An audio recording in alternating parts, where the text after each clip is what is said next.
Capítulo 23. O servo bom. A condenação das riquezas se afirmara no espírito dos discípulos com profundas raízes, a tal ponto que por várias vezes Jesus obrigado a intervir de maneira a pôr termo a contendas injustificáveis.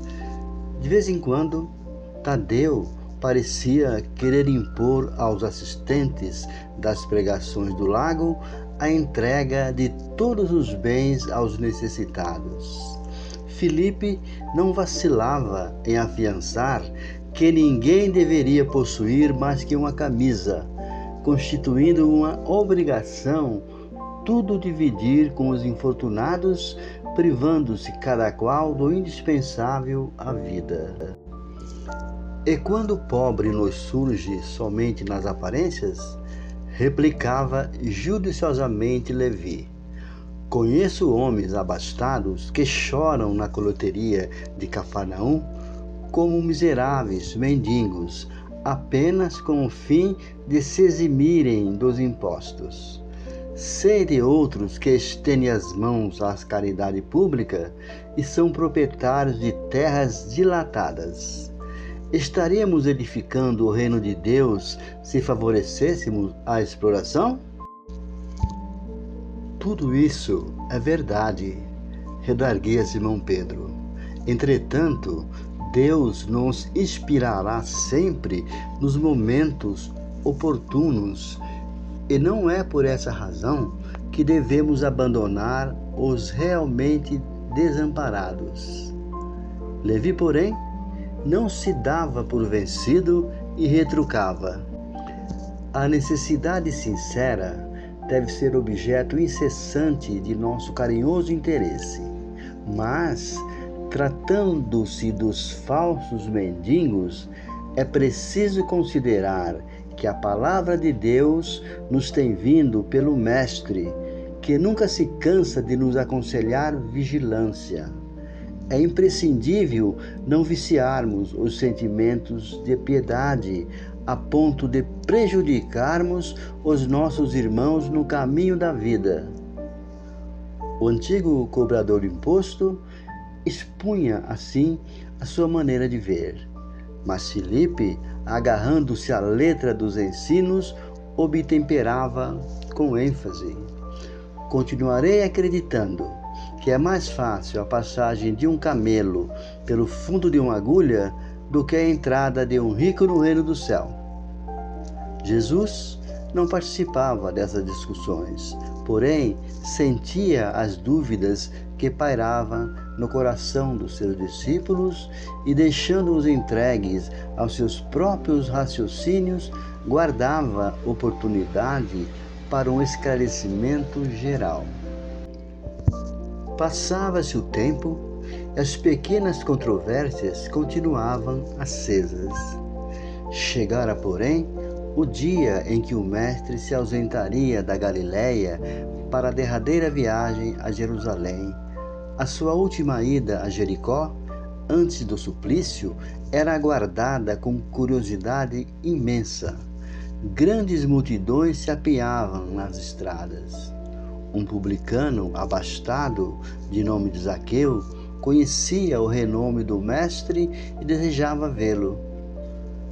Chefe prestigioso na sua cidade, homem rico e enérgico, Zaqueu era, porém, de pequena estatura, tanto assim que, buscando satisfazer seu desejo ardente, procurou acomodar-se sobre um sicômoro, levado pela ansiosa expectativa com que esperava a passagem de Jesus. Coração inundado de curiosidade e de sensações alegres, o chefe publicano, ao se aproximar do Messias, admirou-lhe o porte simples, sentindo-se magnetizado pela sua indefinível simpatia. Altamente surpreendido, verificou que o Mestre estacionara ao seu lado e lhe dizia com aceno íntimo: Zaqueu, desce da árvore, porque hoje necessito de tua hospitalidade, de tua companhia. Sem que pudesse traduzir o que se passava em seu coração, o publicano de Jericó desceu de sua improvisada galeria, possuído de imenso júbilo. Abraçou-se a Jesus com prazer espontâneo e ordenou todas as providências para que o querido hóspede e sua comitiva fossem bem recebidos em casa com a maior alegria. O mestre deu o braço ao publicano e escutava atento suas observações mais insignificantes. Com grande escândalo, a maioria dos discípulos não se tratava de um rico que deveria ser condenado? Perguntava Filipe a si próprio. Simão Pedro refletia intimamente: como justificar tudo isso? Se Zaqueu é um homem de dinheiro e pecador perante a lei? A breves instantes, porém, toda a comitiva penetrava na residência do publicano, que não ocultava seu contentamento inexcedível. Jesus lhe conquistara as atenções, tocando-lhe as fibras mais íntimas do espírito com sua presença generosa. Tratava-se de um hóspede bem amado que lhe ficaria eternamente no coração. Aproximava-se o crepúsculo quando Zaqueu mandou oferecer uma leve refeição a todo o povo em sinal de alegria. Sentando-se com Jesus e os seus discípulos sobre um vasto alpendre, a palestra versava sobre a nova doutrina. Sabendo que o mestre não perdia o ensejo de condenar as riquezas criminosas do mundo, o publicano esclarecia com toda a sinceridade de sua alma: Senhor, é verdade que tenho sido observado como um homem de vida reprovável, mas desde muitos anos venho procurando empregar o dinheiro de modo que represente benefícios para todos os que me rodeiam na vida. Compreendo, aqui em Jericó havia muitos pais de família sem trabalho. Organizei múltiplos serviços de criação de animais, de cultivo permanente da terra. Até em Jerusalém vem gente trabalhar aqui nas minhas terras. Muitas famílias já vieram buscar em meus trabalhos o indispensável recurso, a vida. Abençoado seja teu esforço, replicou Jesus, cheio de bondade. Zaqueu ganhou novas forças e murmurou: os servos de minha casa nunca me encontraram sem a sincera disposição de servi-los. Regozijo-me contigo, exclamou o Messias, porque todos nós somos servos do nosso Pai. O publicano, que tantas vezes fora injustamente acusado, experimentou grande satisfação. A palavra de Jesus era uma recompensa valiosa à sua consciência dedicada ao bem coletivo. Extasiado, levantou-se, estendendo ao Cristo as mãos, exclamou alegremente: Senhor, Senhor, tão profunda é minha alegria que repartirei hoje com todos os necessitados a metade dos meus bens. E se em alguma coisa tenho prejudicado alguém, vou indenizá-los quadruplicamente. Jesus o abraçou com um formoso sorriso e respondeu: Bem-aventurado és tu, que agora contemplas em tua casa a verdadeira salvação. Alguns discípulos, notadamente Filipe e Simão, não conseguiam ocultar suas deduções desagradáveis. Mais ou menos aferrados às leis judaicas e atentando somente no sentido literal das lições do Messias, estranhavam aquela afabilidade de Jesus, aprovando os atos de um rico do mundo, confessadamente publicano e pecador. E e como o dono da casa se ausentasse da reunião por alguns minutos a fim de providenciar sobre a vinda de seus filhos para conhecer o Messias, Pedro e os outros prorromperam numa chuva de pequeninas perguntas. Por que tamanha aprovação a um rico mesquinho? As riquezas não eram condenadas pelo Evangelho do Reino? Por que não se hospedava numa casa humilde, e sim naquela vivenda suntuosa, em contraposição aos ensinos da humildade? Poderia alguém servir a Deus e ao mundo de pecados? O mestre deixou que cessassem as interrogações e esclareceu com generosa firmeza. Amigos, acreditais porventura que o Evangelho tenha vindo ao mundo para transformar todos os homens em miseráveis mendigos? Qual a esmola maior? A que socorre as necessidades de um dia ou aquela que adota providências para uma vida inteira? No mundo vivem os que entesouram na terra e os que entesouram no céu. Os primeiros escondem suas possibilidades no cofre da ambição e do egoísmo e por vezes atiram uma moeda dourada ao faminto que passa, procurando livrar-se de sua presença.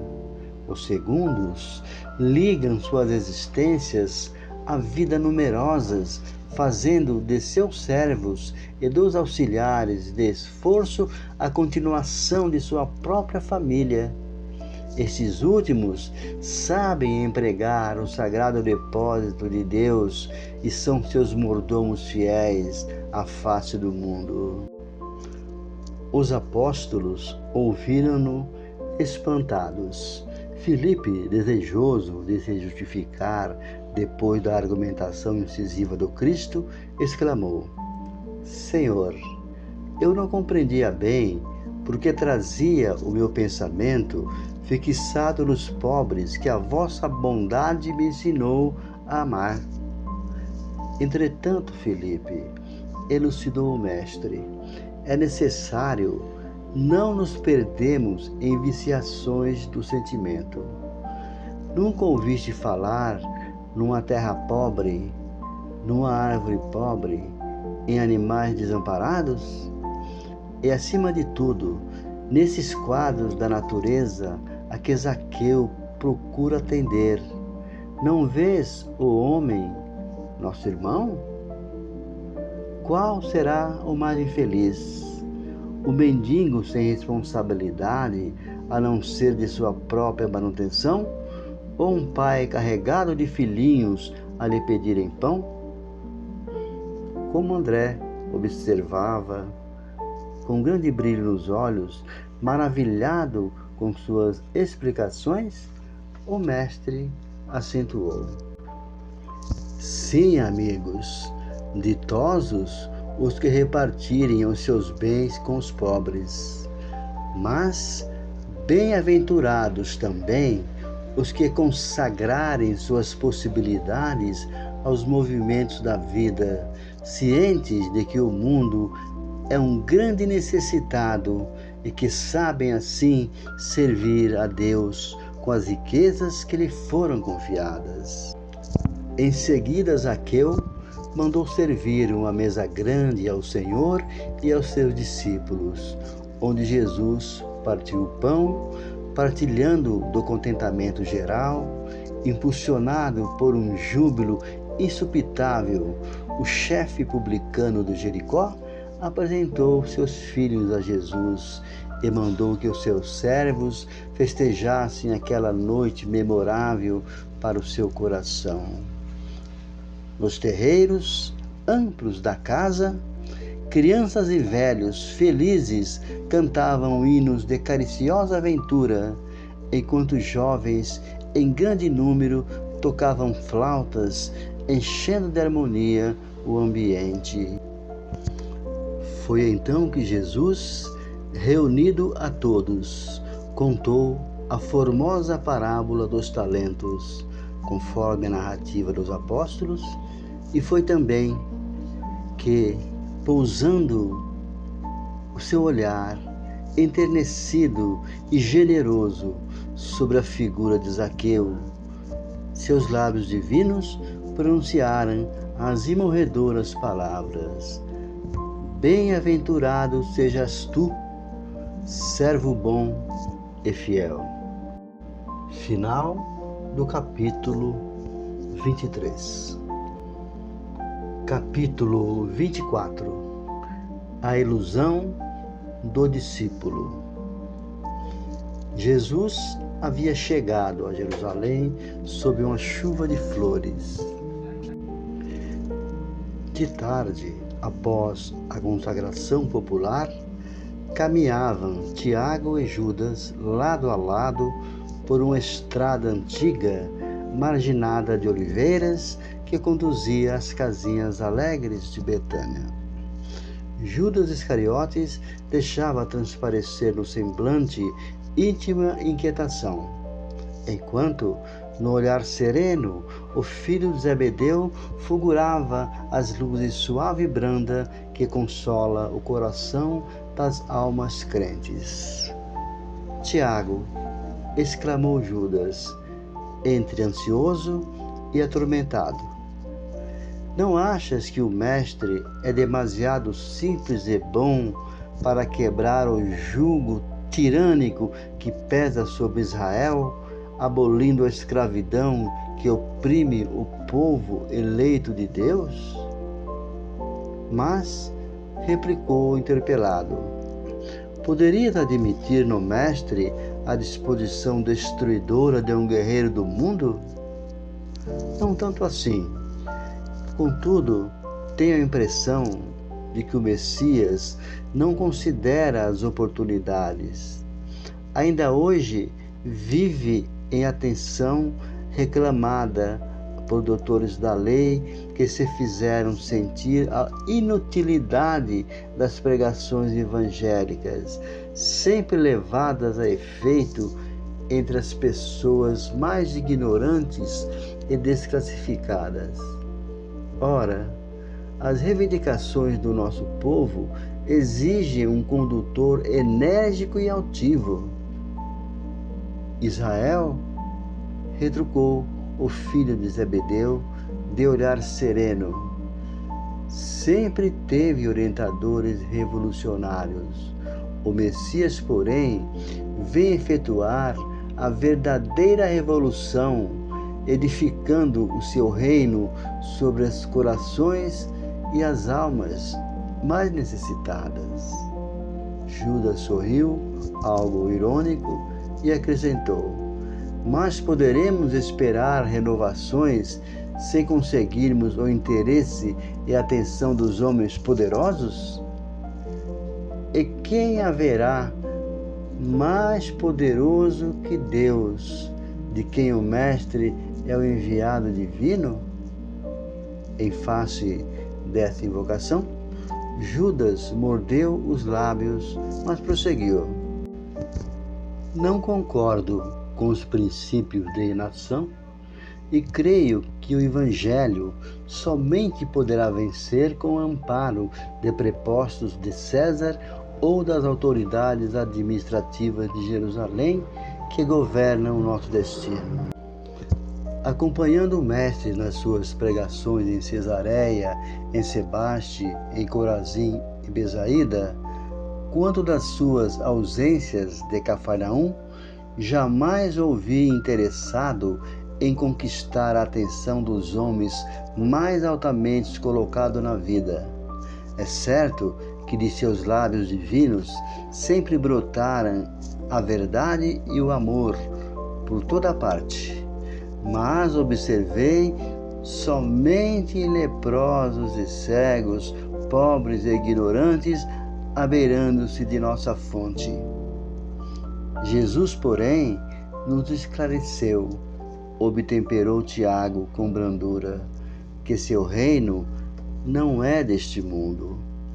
Imprimindo aos olhos inquietos um fulgor estranho, o discípulo impaciente revidou com energia: vimos hoje o povo de Jerusalém a tapetar o caminho do Senhor com palmas de sua admiração e do carinho. Precisamos, todavia, impor a figura do Messias às autoridades da corte provincial do templo, de modo a aproveitarmos este surto de simpatia. Notei que Jesus recebia as homenagens populares sem partilhar do entusiasmo febril de quantos o cercavam, a razão porque necessitamos multiplicar esforços em lugar dele, a fim de que a nossa posição de superioridade seja reconhecida em tempo oportuno. Recordo-me, entretanto, de que o Mestre nos asseverou certa vez que o maior da comunidade será sempre aquele que se fizer o menor de todos. Não podemos levar em conta esses excessos de teoria. Interpelado que vou ser hoje por amigos influentes da política de Jerusalém, farei o possível por estabelecer acordos com os altos funcionários e homens de importância, a fim de imprimirmos nosso movimento e as ideias do Messias. Judas, observou o irmão apostolado com doce veemência. Vê lá o que fazes. Socorres-te dos poderes transitórios do mundo sem motivo que justifique esse recurso. Não será desrespeito à autoridade de Jesus? Não terá o Mestre visão bastante para sondar e reconhecer corações? O hábito dos sacerdotes e a toga dos dignatários romanos são roupagens para a terra. As ideias do Mestre são do céu, e seria sacrilégio misturarmos a sua pureza com as organizações viciadas do mundo. Além de tudo, não podemos ser mais sábios nem mais amorosos do que Jesus, e Ele sabe o melhor caminho, a melhor oportunidade para a conservação dos homens. As conquistas do mundo são cheias de ciladas para o princípio, e entre elas é possível que nos transformemos em órgão de escândalo para a verdade que o Mestre representa. Judas silenciou atormentado. No firmamento, os derradeiros raios de sol batiam nas nuvens distantes, enquanto os dois discípulos tomavam rumos diferentes. Sem embargo das carinhosas exortações de Tiago, Judas Iscariotes passou a noite tomado de angústia e inquietações. Não seria melhor apressar o triunfo mundano do cristianismo? Israel não esperava um Messias que enfaixasse nas mãos todos os poderes? Valendo-se da doutrina do Mestre, poderia tomar para si as rédeas do movimento renovador, enquanto Jesus, na sua bondade e simpleza, ficaria entre todos como um símbolo vivo da ideia nova. Recordando as suas primeiras conversações com as autoridades do Sinédrio, meditava na execução de seus sombrios desígnios. À madrugada, o encontrou decidido na embriaguez de seus sonhos ilusórios. Entregaria o Mestre aos homens do poder em troca de sua nomeação oficial para dirigir a atividade dos companheiros. Teria autoridade e privilégios políticos. Satisfaria as suas ambições aparentemente justas, a fim de organizar a vitória cristã no seio de seu povo. Depois de atingir o alto cargo com que contava, libertaria Jesus e lhe dirigiria os dons espirituais de modo a utilizá-lo para a conversação e conversão de seus amigos e protetores prestigiosos. O Mestre, ao seu ver, era demasiadamente humilde e generoso para vencer sozinho por entre a maldade e violência. Ao desabrochar da alvorada, o discípulo imprevidente demandou o centro da cidade e, após horas, era recebido pelo sinédrio, onde lhes foram hipotecadas as mais relevantes promessas. Apesar de satisfeito com sua mesquinha gratificação e desvairado no seu espírito ambicioso, Judas amava o Messias, esperava ansiosamente o instante do triunfo para lhe dar a alegria da vitória cristã por meio das manobras políticas do mundo. O prêmio da vaidade, porém, esperava a sua desmedida ambição. Humilhado, escarnecido, seu mestre bem-amado foi conduzido à cruz da ignomia sobre vilipêndios e flagelações. Daqueles lábios que havia ensinado a verdade e o bem, a simplicidade e o amor, não chegou a escapar-se uma queixa martirizando a sua estrada de angústias. O mestre só teve o máximo de perdão para seus algozes, observando os acontecimentos que lhe contrariava as mais íntimas suposições.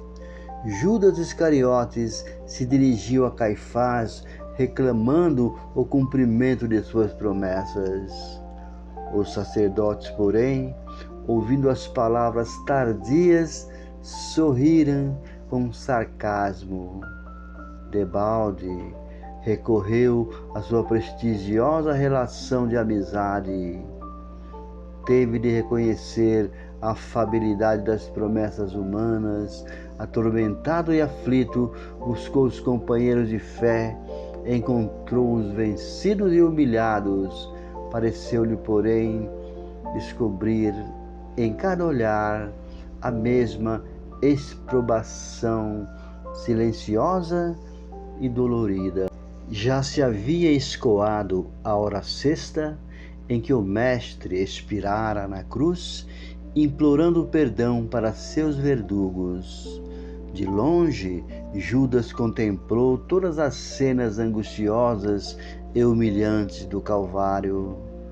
Atroz remorso lhe pungia a consciência dilacerada. Malgrado a vaidade que o perdera, ele amava imensamente o Messias. Em breves instantes, o céu da cidade impiedosa se cobriu de nuvens escuras e borrascosas.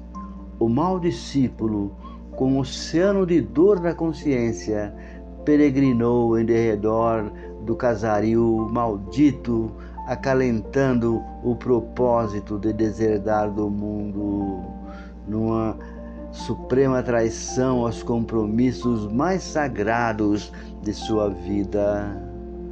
Antes, porém, de executar seus planos tenebrosos junto à figueira sinistra, ouvia a voz amargurada do seu tremendo remorso. Relâmpagos terríveis rasgavam o firmamento. Trovões violentos pareciam lançar sobre a terra criminosa a maldição do vilipêndio esquecido. No entanto, sobre todas as vozes confusas da natureza, o discípulo infeliz escutava a voz do Mestre consoladora e inesquecível, penetrando-lhe os refolhos mais íntimos da alma. Eu sou o caminho, a verdade e a vida. Ninguém pode ir ao Pai senão por mim. Final do capítulo. Amigos e amigas, não se esqueçam do like, não se esqueçam de fazer o comentário, que é muito importante para nós continuarmos esse trabalho maravilhoso da propagação da doutrina espírita. Graças a Deus.